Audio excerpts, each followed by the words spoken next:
Hello दोस्तों, नमस्कार। आज मैं सुनाने जा रही हूँ गंगा माता की कहानी। गंगा माता की कहानी पौराणिक कथा के अनुसार भगवान राम के पूर्वजों इक्ष्वाकवंशी राजा भगीरथ के प्रयास से ही गंगा नदी स्वर्ग से धरती पर आई, लेकिन उन्हें स्वर्ग से धरती पर गंगा को लाने के लिए तपस्या करनी पड़ी।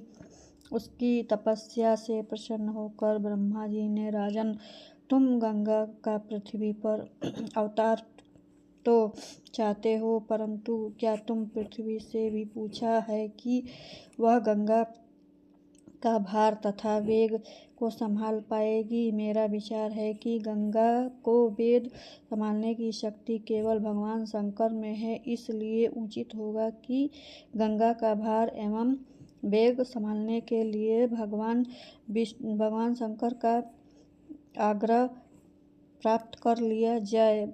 महाराजा भगीरथ ने वैसा ही किया। उनकी कठोर तपस्या से प्रसन्न होकर ब्रह्मा जी ने धारा को कमंडल से छोड़ दिया और भगवान शंकर ने कहा कि धारा को अपनी जटाओं में समेटकर जटाएं बांध ली।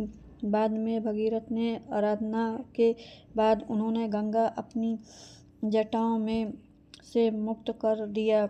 कहते हैं कि ब्रह्मचारिणी गंगा के द्वारा स्पर्श से ही महादेव ने उन्हें अपनी पत्नी के रूप में स्वीकार किया। पत्नी पुरुष की सेवा करते हैं, अतः उनके वास से पति के हृदय में चरणों में होता है, किंतु भागवती गंगा में शिव के मस्तक पर विराजती हैं और भगवान विष्णु के अंगूठे से गंगा का प्रकट हुआ है। उसकी विष्णुपदी कहा जाता है। भगवान विष्णु के प्रसाद के रूप में शिव ने गंगा देवी का पत्नी के स्वरूप में स्वीकार किया है। कहते हैं कि शंकर और पार्वती के पुत्र कार्तिकेय का गर्भ से भी गंगा ने धारण किया था।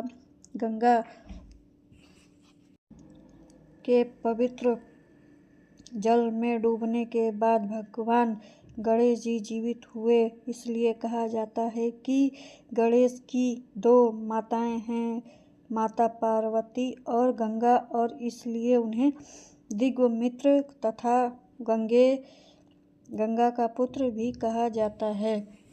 दोस्तों, यह कहानी पसंद आए तो प्लीज़ लाइक शेयर जरूर करिएगा। धन्यवाद।